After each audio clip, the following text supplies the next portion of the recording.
ଆମର ଭାରତୀୟ ନ୍ୟାୟ ସଂହିତାରେ ଜଣେ ମୁଦାଲାକୁ ଗିରଫ କଲେ 24 ଘଣ୍ଟା ମଧ୍ୟରେ ନିକଟସ୍ଥ ମାଜିଷ୍ଟ୍ରେଟ କିମ୍ବା କୋର୍ଟରେ ହାଜର କରିବା ବାଧ୍ୟ ଆଜ୍ଞା।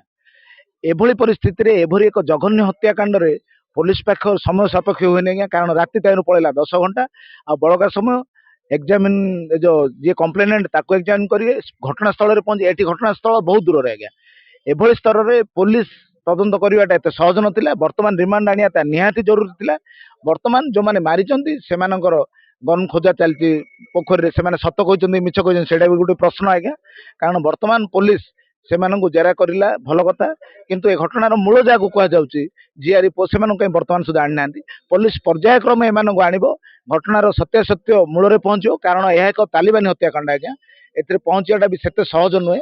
ବର୍ତ୍ତମାନ ବିଏନ୍ଏସ୍ ଧାରା ଅନୁଯାୟୀ ଆମର ଡିଜିଟାଲ ଏଭିଡେନ୍ସ ଗୁରୁତ୍ୱ ରହୁଛି ଏବଂ ସେମାନଙ୍କର ପ୍ରତ୍ୟେକ ଜିନିଷ ପୁଙ୍ଖାନୁପୁଙ୍ଖ ତଦନ୍ତ କରି ପୋଲିସ ନିଶ୍ଚୟ ଅନ୍ୟମାନଙ୍କୁ ଆଣି ଜେରା କରିବ, ସତ୍ୟ ଉଗାଳିବ ଏବଂ କେସରେ ଦଣ୍ଡ ହେବା ପାଇଁ ସମ୍ପୂର୍ଣ୍ଣ ଚେଷ୍ଟା କରିବ ବୋଲି ଆମର ଅନୁମାନ।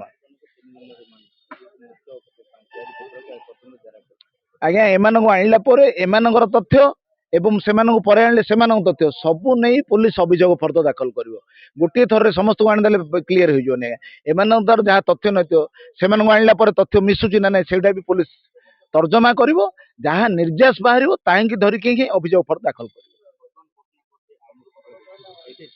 ଆଇନ ଶୃଙ୍ଖଳା କଥା ନ କହିଲେ ଭଲ ଆଜ୍ଞା, କାରଣ ଏତେ ଜଲ୍ଦି ଏତେ ଶୀଘ୍ର ଗଞ୍ଜାମ ବ୍ରହ୍ମପୁରରେ 4-5ଟି ହତ୍ୟାକାଣ୍ଡ ଧମକ ଦେଇ ବ୍ରହ୍ମପୁରରୁ ନେଇଯାଉଛନ୍ତି। ଏ ମାଳମାଳ ସିସିଟିଭି ଜମା କାମରେ ଆସୁନି। ବାଟଯାକ ପୋଲିସ ଷ୍ଟେସନ ହେଲମେଟ ଚେକିଂ ରେ କାହାକୁ ଛୁଣ୍ଟାନ୍ତି, ମାତ୍ର ମୁଦାଲା ମାନେ ମଢ ଧରିକି ପଳାଉଛନ୍ତି, ମୁଦାଲା ଲୋକଙ୍କୁ ଧରିକି ପଳାଉଛନ୍ତି। ଏଭଳି ଜିନିଷକୁ ବର୍ତ୍ତମାନ ଆମେ ସମ୍ପୂର୍ଣ୍ଣ ନିନ୍ଦା କରୁଛୁ ଘଟଣାକୁ। ବର୍ତ୍ତମାନ ମୋର ମୁଖ୍ୟମନ୍ତ୍ରୀଙ୍କ ନିକଟରେ ଅନୁରୋଧ ଏବଂ ସ୍ଥାନୀୟ ସାଂସଦ ବିଧାୟକଙ୍କୁ ମଧ୍ୟ ଅନୁରୋଧ, ଯେତେ ଶୀଘ୍ର ହବ ବ୍ରହ୍ମପୁରରେ କମିଶନରେଟ ପୋଲିସ ବ୍ୟବସ୍ଥା ଲାଗୁ କରନ୍ତୁ। ଅଦରୱାଇଜ ଏମାନଙ୍କର ଷ୍ଟାଫ ନାହିଁ ଆଜ୍ଞା, କୌଣସି କାମ ମଧ୍ୟ ହୋଇପାରିବ ନାହିଁ।